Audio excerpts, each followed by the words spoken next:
It was a rainy Thanksgiving. We have a small family, so our family gatherings are tiny.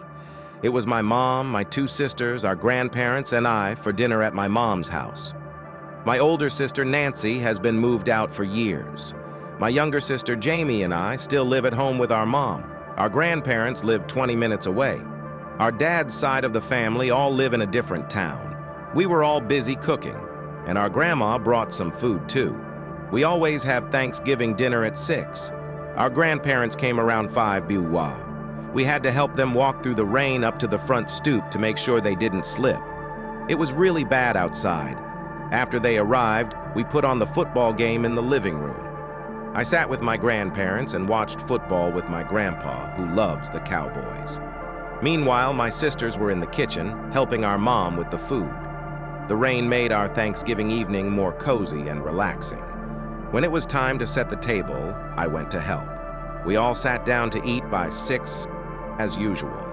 There was a lot of food for the small group of us: turkey, leg of lamb, potatoes, stuffing, corn, cranberry sauce, cornbread, and more. We enjoyed our meal, drank wine, and chatted at the table before moving to the living room to watch the football game. Later, before the football game finished, the doorbell rang. It was still raining heavily, and we didn't expect anyone else. Mom worried, "What if that's your father?" To keep it short, our parents don't talk, but the thought of Dad surprising us wasn't impossible. Mom told me to go see who it was. I went to the door and shouted, "Who's there?" But the rain was so loud on the awning that I couldn't hear the person on the other side.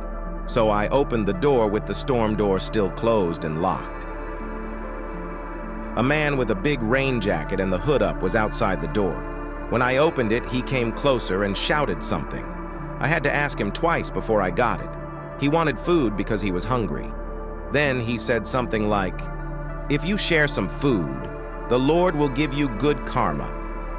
I told them, "Wait a moment." Then, I went to the living room and told my mom, "There's a man at the front door who might be homeless or very hungry, asking for food." Mom said, "Close the door." But Grandma said, "Give him some food." I said, "I'll make a small plate of food for him from the leftovers." I went to the kitchen, took some paper plates to protect from the rain, and put together some leftovers on them. After that, I went back to the front door where the man was still standing. I showed him the plate and he tried to open the door.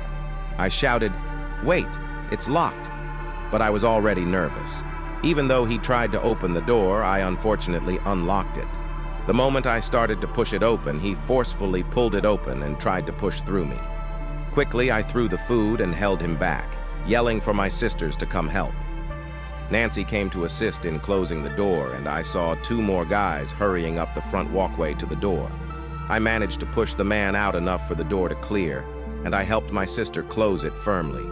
As soon as it was locked, I ran to the backyard door to make sure it was locked too. I was the only strong person in the house, and I felt responsible for keeping everyone safe. My family was panicking as we tried to figure out what to do. Surprisingly, we decided to call the police. While my mom was on the phone with them, I kept checking each window. It was tough to see through the heavy rain, but from the backyard window, I noticed a couple of men running towards the back door. I think they tried to open it but couldn't. Later, I saw them running back to the gate through the grass.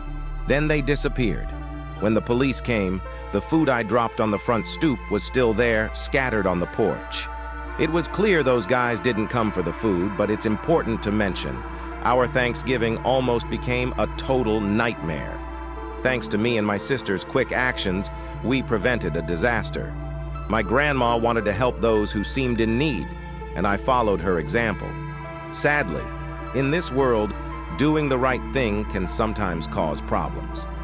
After that incident, we decided to install a doorbell camera for extra security. Take a second to subscribe and like the video to help the channel grow. See you next time around. Take care.